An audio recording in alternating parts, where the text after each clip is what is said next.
जय श्री कृष्ण। धर्म ज्योतिषमा हजुरहरूलाई स्वागत छ। आजको टपिक हो शनि प्रदोष व्रत। 27 जुन 2026 13 गते असार शनिबार शुक्ल पक्षको त्रयोदशी। महिनामा दुईटा तिथि त्रयोदशी हुन्छन्, शुक्ल पक्षको त्रयोदशी र कृष्ण पक्षको त्रयोदशी।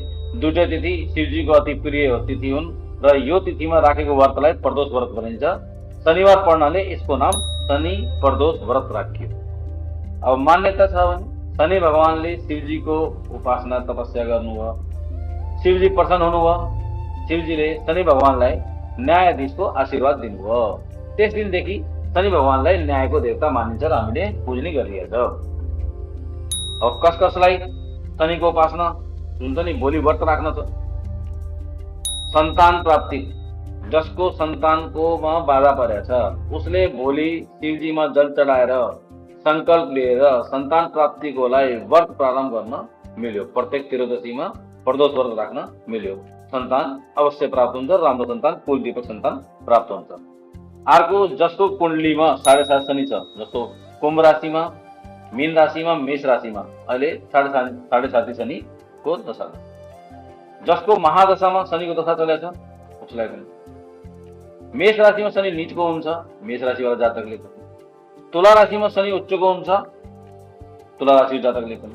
मकर राशिको स्वामी शनि हो, मकर राशि गर्ने के त, प्रत्येक व्यक्तिले भोलिको दिनलाई छोड्न हुन बहुत महत्त्वपूर्ण दिन हो।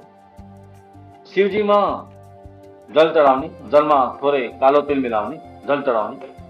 शिवलिङमा जल चढाएपछि पिपलको वृक्षमा जडामा जल चढाउने र पिपलको जडको मुनि तल बसेर आसन बिछाएर त्यसमा बसेर 108 चोटि ओम नमो भगवते वासुदेवायको जाप गर। हाम्रो सब कुरा राम्रो हुन्छ। हाम्रो जसको कुण्डलीमा काल सर्प दोष छ त्यसलाई पनि एकदम भोलिबाट व्रत राख्ने हो भने निवारण मिल्छ है।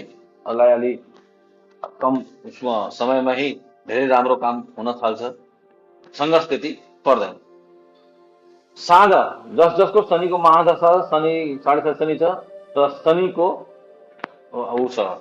रुकावट छ, साँझ पिपलको वृक्षमा शनिबारको दिन तोरीको तेलमा दीपक जलाएर ओम नमो भगवते वासुदेवायको जाप गरेर आउनुहोस्। शनि शान्त हुन्छ र हजुरमाथि राम्रो कृपा हुन्छ। अब 27 जुन 13 गते असारको तिथि एकदम महत्त्वपूर्ण छ। शनि जातकलाई जसको शनि भारी भनेका छन् कुण्डलीमा या 7.5 शनि भनेका छन्, यो उपाय गर्नुहोस्, हजुरलाई शीघ्र लाभ हुन्छ। जय श्री कृष्ण, धन्यवाद।